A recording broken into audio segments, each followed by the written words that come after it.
j'espère que vous allez bien. On se retrouve pour célébrer ensemble l'arrivée de notre saison favorite. Ok, je dis notre parce que je sais qu'on est quand même une majorité parmi les lecteurs ou les personnes qui traînent un peu trop sur Booktube à adorer l'automne. Voilà, et on est aussi tout aussi nombreux à considérer que l'automne débute quand le Pumpkin Autumn Challenge débute. Donc cette année, l'automne commence le 1er septembre. Si vous ne connaissez pas encore le Pumpkin Autumn Challenge, c'est un défi lecture qui s'articule autour de l'automne et de tout ce qu'on aime dans cette saison. Et c'est un challenge qui est organisé par Guimauve, de la chaîne Le Terrier de Guimauve. Donc je vous mets sa chaîne en barre d'infos ou dans le petit i pour que vous puissiez retrouver son explication sur les menus, sur le challenge tel qu'il est. Et donc sans plus tarder, moi je vais vous présenter ma pile à lire. Donc ce challenge c'est 3 tableaux, 4 catégories par tableau. Et donc dans mon cas, ça fait à peu près 2 lectures par catégorie et une série ou un film par catégorie. C'est la pile à lire, la pile à mood de ce challenge. Ça ne veut pas dire que je vais tout lire, tout regarder, parce que ça ferait beaucoup trop de lectures en seulement 3 mois et que je n'ai pas le temps, tout simplement. Même si j'aimerais vraiment me lire tous ces livres. J'ai choisi des livres qui me font très très envie. Donc je vais arrêter de blablater et je vais vous présenter ces piles à lire. Mais d'abord, je vous préviens que cette année, j'ai vraiment l'intention de faire des vlogs automnaux pour immortaliser en fait tout ce que j'aime dans l'automne. Ce sera mon premier automne en Bretagne, mon premier automne à Rennes. Et j'espère pouvoir l'immortaliser et partager des expériences sympathiques avec vous. Je n'ai pas encore commencé, donc là j'ai juste une petite guirlande et quelques petites affiches que j'ai commencé à mettre, mais c'est juste pour la vidéo parce qu'au moment où je tourne, on est encore en août et que avec ma coloc, on a dit qu'on allait quand même essayer d'être raisonnable et attendre début septembre avant de commencer à mettre notre décoration d'automne, histoire de ne pas s'enlacer trop vite non plus. On peut pas s'enlacer, c'est pas possible. Mais j'ai quand même mis 2-3 petites bricoles sur le fond de la vidéo, mais juste, voilà, pour la vidéo, parce que je veux voir un petit peu d'automne quand je serai en train de faire le montage de cette vidéo. Mais bon, ça y est, j'ai fini de digresser, je vous présente ma pile à lire. Le premier tableau, c'est un tableau qui revient tous les ans, c'est Automne, douceur de vivre. La première catégorie, c'est Take Care of Cinnamon Homes. Et alors, je vais souvent regarder à gauche, c'est parce que mon écran avec les menus sont là. Les mots-clés sont automne, tendresse, foyer, famille, singularité, cosy et gourmandise. Ça fait vraiment beaucoup de mots-clés. Et donc, pour cette catégorie, je compte d'abord lire un livre que je n'ai pas encore. Voilà, je ne l'ai pas encore en papier. C'est Les filles de Witch Hazel House de Cécile Guillot et Nora Lake, qui sort aux éditions Naos le 9 octobre. Ou le 9 septembre, le 9 octobre. Le 9 octobre. Et j'ai tellement, mais tellement hâte de lire ce livre. J'adore la plume et l'univers de Nora Lake d'un côté et de Cécile Guillot de l'autre. Donc j'ai vraiment hâte de voir ce qu'elles nous ont concocté ensemble. Et l'éditrice c'est Bleu & Guillou, donc voilà, tout est fait pour être parfait. Il y a vraiment tous les ingrédients pour que j'adore ce livre. Et en plus, c'est une lecture automnale. La couverture est absolument sublime. Et je ne pouvais pas ne pas commencer par cette lecture, par ce livre, pour ma pile à lire du Pumpkin Autumn Challenge. Donc voilà, pour le premier livre, j'ai très très hâte de le lire. Je l'achète dès sa sortie. Et donc forcément, il rentre dans automne. Je pense qu'il rentre dans cosy. En tout cas, la couverture a un petit côté cosy. Et pour le reste, on verra bien. Ensuite, pour cette même catégorie, je compte lire Les Possibles de Virginie Grimaldi. Je l'ai acheté, ou plutôt ma mère me l'a acheté en avril. D'occasion, et je ne l'ai toujours pas lu. Ce serait le premier livre de cette autrice que je lirai. Et je pense qu'il rentrerait pour le côté famille. Peut-être tendresse, à voir quelle relation familiale il y a là-dedans, je ne sais pas exactement. Mais en tout cas, ce serait le premier livre de Virginie Grimaldi que je lirai si je le lance. J'aimerais bien, mais j'avoue que la couverture fait pas très automnale, donc ça dépendra de si j'ai le temps. Voilà. Et en série, eh bien, je voudrais regarder la dernière saison parue de Only Murders in the Building. Le premier épisode sort aujourd'hui, le jour où je tourne la vidéo. Le premier épisode vient de sortir, donc de la saison 4. Mais j'attends demain pour le voir avec une amie. Donc je vais regarder la série avec Dodo. J'ai très très hâte qu'on regarde ça ensemble. J'adore cette série. Et j'ai hâte. Et là, pour moi, ça rentre dans famille, foyer, singularité. Et cosy, parce qu'il y a vraiment un côté cosy à retrouver, cette petite bande de loufoques qui cette fois ne sera plus dans le même immeuble, ne sera plus à New York, mais à Los Angeles, si j'ai bien compris la fin de la saison précédente. La deuxième catégorie, c'est La délicieuse malaventure de Sadima.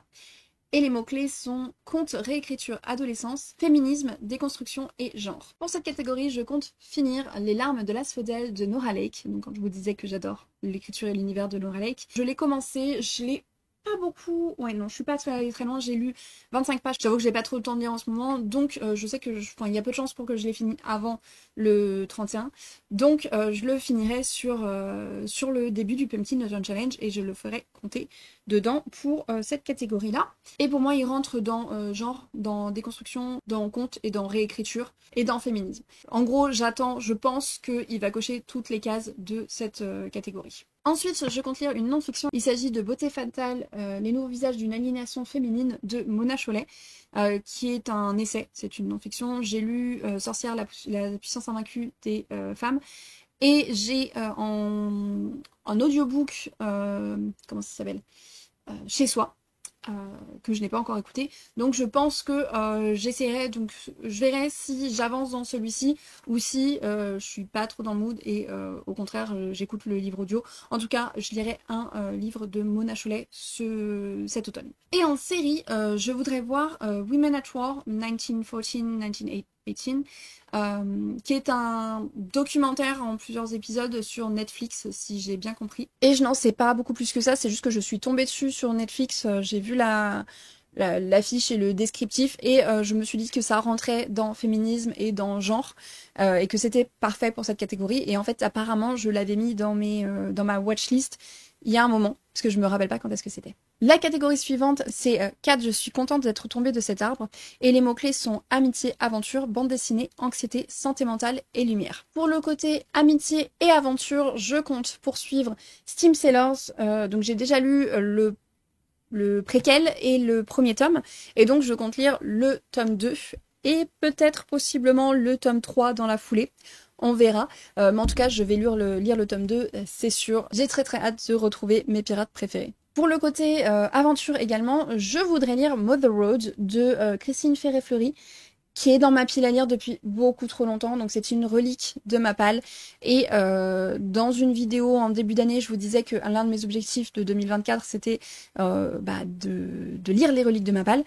Et finalement, j'ai pas tant avancé que ça, donc je mets celui-ci dans la pile à lire du Pumpkin Autumn Challenge. Et j'avoue que les couleurs de la couverture me font envie pour cette période. Et pour la série, je compte continuer mon revisionnage de Doctor Who, parce que là, on a tout dedans. On a l'amitié, on a la lumière, on a l'aventure, on a la santé mentale et l'anxiété aussi. Et on a tout. Ouais, on n'a juste pas la bande dessinée. Mais on a tout le reste. Pas besoin d'en dire plus de mon amour pour cette série. J'ai un peu forcé, un peu poussé ma coloc à s'y mettre. Bon, j'avoue, j'étais pas la seule. Elle était plutôt bien entourée de personnes qui l'ont poussée à regarder Doctor Who. Et du coup, on avance tranquillement, doucement mais sûrement, notre visionnage pour elle et revisionnage pour moi. La catégorie suivante, c'est « Je crois bien n'avoir songé qu'à vous seul » et les mots-clés sont orgueil, préjugé, amour, célibat, classique, sarcasme, verve et satire. Pour cette catégorie, je compte lire un autre livre que je n'ai pas, mais que je devrais recevoir début septembre parce que je l'ai précommandé. Mais du coup, je le reçois après la sortie parce que je l'ai précommandé pour qu'il soit signé par les deux autrices, ce qui fait que je le recevrai début septembre. Il s'agit de Nos cœurs déboussolés de Erika Boyer et Tia Wolf, qui est une histoire de road trip, mais aussi de découverte de soi. Il me semble que c'est de la new romance. En tout cas, j'ai très très hâte de retrouver les plumes de Tia Wolf et de Erika Boyer, puisque comme vous le savez, j'adore pareil leurs plumes individuellement, et donc j'ai hâte de voir ce que ça donne ensemble. Toujours pour cette catégorie, pour le côté classique, je compte lire Dracula de Bram Stoker, parce que j'ai une magnifique édition qu'on m'a offerte, et je ne l'ai toujours pas lu. Voilà, je n'ai toujours pas lu Dracula.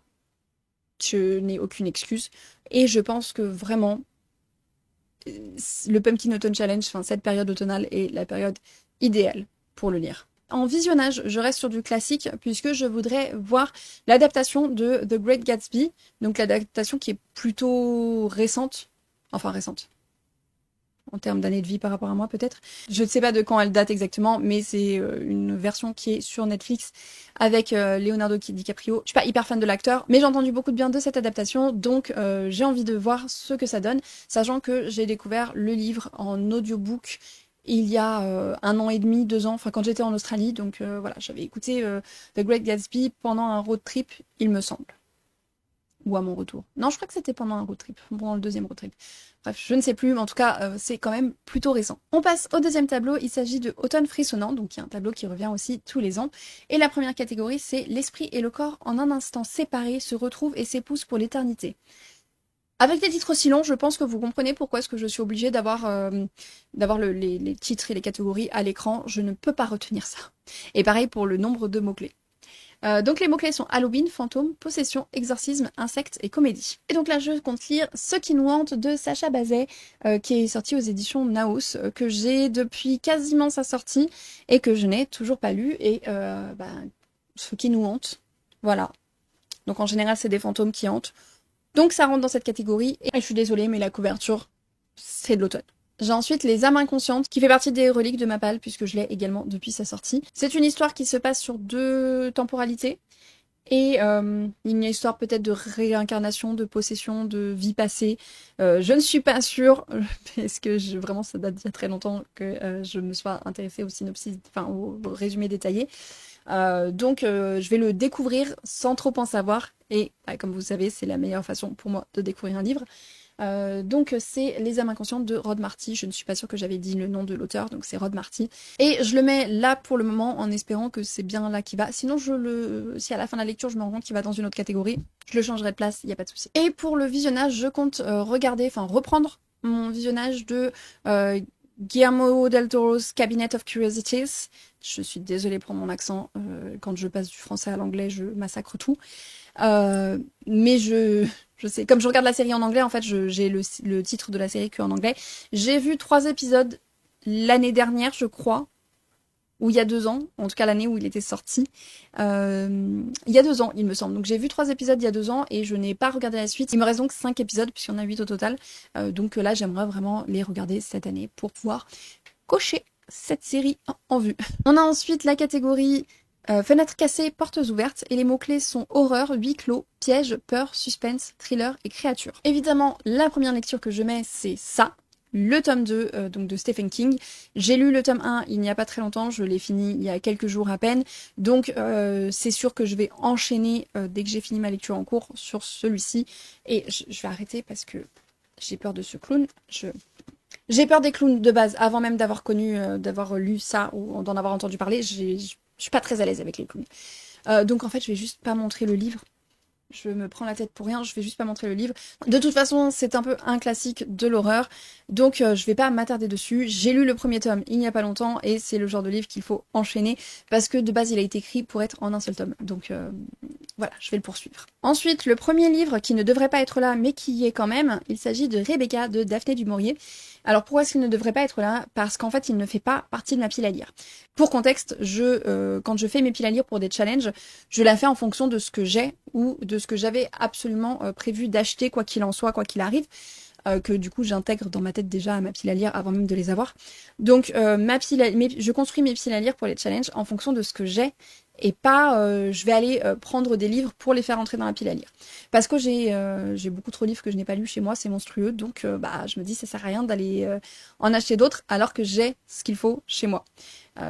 Sauf que celui-ci, ce n'est pas le mien, c'est celui de ma coloc. D'un côté, je considère que tant qu'on est coloc, ces livres sont un petit peu à moi aussi, enfin dans le sens où je peux les emprunter. C'est le cas dit.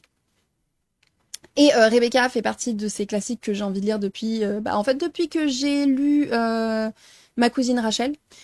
J'ai envie de lire Rebecca, et voilà, il fait partie de ces classiques gothiques qui me fait de l'œil depuis beaucoup trop longtemps, et vu que elle l'a ramené exprès pour que je puisse le lire, je m'autorise à le mettre dans cette pile à lire, parce que honnêtement, je ne vais pas attendre d'avoir fini mes 300 livres dans ma pile à lire pour pouvoir lire Rebecca. Voilà, ce serait pas logique. Et je l'y mets dedans parce que apparemment il rentre dans la catégorie huis clos et un peu suspense, je pense. Pour le visionnage, alors là, j'ai pas mal d'options.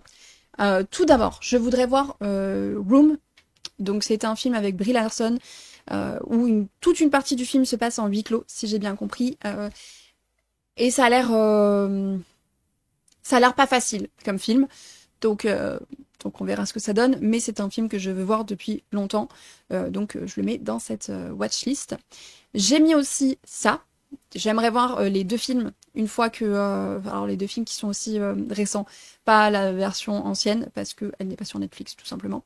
Donc je voudrais voir la version qui est sur Netflix avec James McAvoy et plein d'autres acteurs et actrices dont j'ai oublié le nom, là tout de suite, maintenant. Mais voilà, apparemment on voit qui c'est que je retiens. Donc je veux voir ces 2 films-là une fois que j'aurai fini de lire les livres. Et enfin, je voudrais voir Whitechapel, parce que Salomé m'en a parlé, et ça rentrait parfaitement dans cette catégorie. Sauf que depuis, alors que c'était il y a 2 jours, j'ai oublié de quoi ça parlait. Donc je vais juste lui faire entièrement confiance. Enfin, de toute façon, quand elle m'en a parlé, ça m'a donné beaucoup envie, puisque je l'ai noté tout de suite. Ensuite, on a la catégorie Le crâne qui parle, avec comme mots-clés gardien, cimetière, squelette, zombie, médiéval, sorcière et alchimie. Et là, je lui ressors une relique de la pile à lire. Il s'agit de L'aura noire de Roberto Sanquet. Voilà, donc il y a une histoire de magie, de sorcellerie, enfin de sorcière, une école de magie aussi, je crois. Je l'ai depuis tellement longtemps que j'ai oublié. Je sais juste que j'ai toujours eu très très envie de le lire, donc je ne comprends pas. Voilà. On va s'arrêter là dans ma phrase parce que c'est... Voilà quoi. Et je l'ai depuis 2019 d'après la signature à l'intérieur. Ensuite, j'ai un autre livre, mais je sais pas pourquoi j'ai oublié de le sortir de ma bibliothèque. Et il est tout là-haut et... tant pis, je vous mettrai juste une photo. Voilà. Il s'agit du livre Le feu de la sorcière de James Clemens, qui est le tome 1 de la série Les bannis et les proscrits, dont on m'a dit énormément de bien, donc voilà, et qui fait partie de ces séries pour lesquelles j'ai 4 tomes et je n'en ai lu aucun, donc vraiment là, cet automne, je lis le premier tome. Et si ça me plaît, j'essaye d'enchaîner au minimum avec le tome 2. Comme série, j'aimerais beaucoup voir Salem. Ça fait un petit moment, enfin ça fait depuis sa sortie que j'ai l'œil dessus, mais là ces derniers temps j'ai vraiment très très envie de voir la série. Il y a plein de choses qui m'y ramènent, il faut juste que je trouve sur quelle plateforme la voir, mais voilà, je voudrais voir Salem, ou sinon reprendre Motherland for Salem, que j'avais regardé la première saison, il me semble. Donc voilà. Le choix entre les 2. La dernière catégorie de ce tableau, c'est des gaufres pour 11. Et les mots-clés sont science-fiction, dimension parallèle, espionnage, extraterrestre et super pouvoir. Ce n'est pas une relique de la Palle, mais c'est une récurrence de la Palle de ces derniers temps. Il s'agit de Les Oubliés de Lama de Florian Soulas, que je n'ai pas avancé au mois d'août, alors que ça fait 3 mois que je vous le mets dans toutes mes piles à lire. Donc voilà, mais là, pour science-fiction, c'est parfait. On va dire qu'en fait, j'attendais juste le Pumpkin Autumn Challenge, n'est-ce pas? Un autre livre que je n'ai pas sorti, et c'est parce que je ne sais pas où est-ce que je l'ai rangé, mais pour la partie extraterrestre, je voudrais reprendre ma lecture de Lux de Jennifer Ellermann-Trout. J'avais lu les 2 premiers tomes, et à l'époque où je les ai lus, le tome 3 n'était pas sorti. Entre-temps, la série est finie, et j'ai tous les tomes, je crois. Sauf que bon, ça date d'il y a tellement longtemps que pour finir la série, il faudrait que je reprenne les premiers tomes. Donc j'aimerais bien me mettre au moins le tome 1 dans ce challenge pour pouvoir reprendre la série et voir si ça m'intéresse toujours autant qu'à l'époque où je l'ai lu. Pour le visionnage, je compte continuer The Umbrella Academy, dont je n'ai vu que la première saison. Je ne sais pas pourquoi. Je crois que l'attente entre chaque saison a fait que je me suis pas jetée dessus tout de suite, alors que j'ai vraiment adoré la première saison, donc j'ai hâte de reprendre et de découvrir les saisons suivantes qui sont sorties. Donc voilà pour ce tableau, il reste enfin le dernier tableau qui est Automne crépusculaire. Et la première catégorie c'est Le règne des phalènes et les mots-clés sont âme, vie, mort, messager, magie, transformation, ombre, animal et nocturne. Le premier livre de cette catégorie que je voudrais lire c'est Curious Tides de Pascal Lascelles, donc le tome 1 de la lune et des marées, pour les mots-clés nocturne et transformation, puisque voilà les phases de la lune, transformation. Voilà. C'est de la Dark Academia, il y a de la magie liée au cycle lunaire, et j'ai hâte de voir ce que ça donne. Ensuite, je compte lire dans cette catégorie Conjuration de Bleu Guillou, donc le tome 1, Otage de l'Empire. Je vous avoue que c'était juste parce que je voulais absolument caser Conjuration quelque part dans ce Pumpkin Autumn Challenge, parce que je vais le lire en septembre de toute façon. Voilà, ce sera ma lecture en parallèle de ça, je pense. Donc...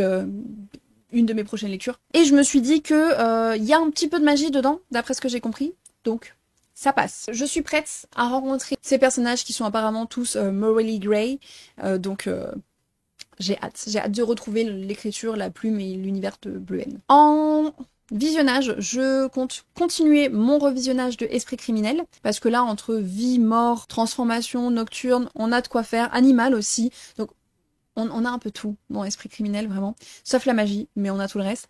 Donc voilà, je vais continuer, je vais mettre la suite de mon revisionnage. Genre, je suis déjà à la saison 4. Mais je vais le poursuivre sur le Pumpkin Autumn Challenge. Et je compte aussi, probablement, peut-être avec Salomé, mais on compte regarder Vampire Academy. J'ai vu le film, j'ai lu les livres, mais je n'ai pas vu la série. Donc voilà, juste pour voir ce que ça donne, ce que ça vaut. C'est un petit peu mon péché mignon, cette série, cet univers. Donc je vais regarder la série. La catégorie suivante, c'est voyageuse contemplant une mer d'étoiles et les mots-clés sont romantisme, poésie, lyrisme, mystère, rêve, cauchemar, émotion et vague à l'âme. C'est probablement la catégorie pour laquelle j'ai eu le plus de mal et donc j'ai mis de la poésie pour commencer. Donc des poèmes sélectionnés par Seamus Heaney de Yeats. J'ai acheté ce recueil de poésie quand j'étais en Irlande avec Gaëlle, donc Gaëlle Magnier. Et je ne l'ai toujours pas lu, alors que notre voyage remonte quand même à quelques années. Et déjà, il faut qu'on y retourne. Ou qu'on se refasse un autre voyage, mais il faut faire quelque chose. Alors, en tout cas, je ne l'ai toujours pas lu, alors qu'il est court. Alors, j'en avais lu quelques-uns, en fait, puisque pendant notre voyage, on prenait une page au hasard et on lisait à haute voix un des poèmes. Mais on n'en a pas lu beaucoup, quoi. Et ensuite, je compte lire Pile ou Face de Erika Boyer. J'ai fini il y a peu le tome 2 de L'encre du passé, qui se passe dans le même univers que Promesse tenue, donc c'est l'univers des Lost Souls, et Pile ou Face se situe dans le même univers également. On y retrouve certains personnages secondaires qui sont présents dans les deux autres duologies. Celui-ci, il est tout seul. C'est un one-shot. Je l'ai précommandé, je l'ai commandé en même temps que ma précommande de Nos cœurs déboussolés, donc je vais bientôt le recevoir. Et ce tome se concentre sur les personnages de Louis et Lara. Et apparemment, de ce que j'ai lu dans les commentaires, dans les avis des gens, il a un côté beaucoup plus introspectif que les précédents, donc je me suis dit qu'il irait bien dans cette catégorie. On a ensuite La chute de Laure-Ailée, et les mots-clés sont ange, déchu, éthéré, prophétie, mémoire, roman choral, fleur, envoûtant et évanescent. Je vais d'abord lire Aussi longtemps que le soleil et la lune dureront de Gaëlle Magnier aux éditions Forbidden. Pourquoi est-ce que je l'avais mis là? Je ne sais plus, je crois qu'il y avait une histoire de... Ah oui, je pense que c'est par rapport au rêve, donc il y a le côté éthéré. Pour la mémoire aussi, et parce que ça a l'air envoûtant. Voilà. J'ai les arguments que je veux pour choisir quel livre je mets dans les catégories que je veux, ok? Je compte lire aussi celui-ci, donc La geste des exilés de Bettina Nordet, qui est une intégrale. Donc est-ce que je lirai juste un tome ou l'intégrale en entier? On verra à quel point je suis happée dedans et à quel point j'ai le temps aussi. Et alors, je n'ai pas lu tout le résumé parce que j'avoue qu'il est un petit peu long. Je me suis arrêtée au mot prophétie qui est à peu près au milieu, bon, plus vers la fin, mais il y a le mot prophétie donc ça rentre. Et enfin, la dernière catégorie, c'est le crépuscule des Cides et les mots-clés sont elfes, démons, crépuscule, mythologie, légende, petit peuple, fantaisie et nature. Donc, pour la légende, on reprend la légende du roi Arthur avec Morgane Pendragon de Jean-Laurent Del Socorro. Je sais, ça fait 10 fois que je vous dis que il faut que je le reprenne, qu'il faut que je le finisse, que voilà, et que je n'ai aucune raison de l'avoir abandonné ou mis de côté. Mais je sais pas, la vie. Mais là, ça va être la saison parfaite pour cette réécriture du mythe du roi Arthur, où c'est Morgane et non Arthur qui tire l'épée. Non? Et je compte aussi reprendre, donc vraiment pour cette catégorie, ça va être des lectures entamées, mais je compte reprendre, bon, je le reprends du début, j'avoue, parce que je l'ai commencé il y a beaucoup trop longtemps. Mais je compte reprendre L'ombre du savoir perdu de James Hillington, qui est le tome 1 de la trilogie de Licanius. Et c'est de la fantasy. Et j'avais adoré les 100... presque 200 pages que j'avais lues. Donc il est temps que je le reprenne. Et pour le visionnage, je compte regarder Les Anneaux de Pouvoir. J'avais vu la première saison et du coup je suis curieuse de voir ce que va donner la seconde saison, même si je n'ai pas spécialement d'attente. Et j'ai oublié de dire pour les deux catégories précédentes ce que je comptais visionner. Donc pour la catégorie voyageuse contemplant une mer d'étoiles, je compte lire Heartstopper pour le côté émotion. Et pour La chute de Laure-Ailée, je compte regarder la série Entretien avec un vampire, parce que je n'ai pas vu la série Entretien avec un vampire, alors que j'adore le film et que j'adore le livre. Donc voilà. Donc voilà pour ma pile à lire. Il y a un autre livre qui va s'ajouter, c'est le livre que je dois lire pour le book club de Little Bookshop à Rennes. Mais je n'ai pas le titre en tête, il m'échappe, donc j'ai oublié de le faire rentrer dans une catégorie, mais je le lirai forcément parce que je dois le lire avant fin septembre, donc voilà, il sera forcément dans une de ces catégories-là. Et également le livre de la lecture commune du Fairy Book Club, donc du book club que j'organise sur mon Discord. On est en train de choisir en ce moment même le livre, mais au moment où la vidéo sortira, il sera déjà choisi. Pour le moment, tout ce que je sais, c'est qu'on va lire de la Dark Academia, donc on verra comment on fait rentrer le livre choisi dans une de ces catégories. Donc voilà pour cette très longue vidéo, j'espère que ça vous a plu, j'espère que ça vous a donné des idées pour vos propres piles à lire. Comme toujours, je vous ferai une vidéo avec des recommandations pour ces catégories en termes de films, séries et livres. Donc ça arrive tout bientôt, donc si ça vous intéresse, gardez un œil sur la chaîne. D'ailleurs, n'hésitez pas, si ce type de contenu vous plaît, à vous abonner, à liker cette vidéo et à me laisser un petit commentaire, ça aide beaucoup.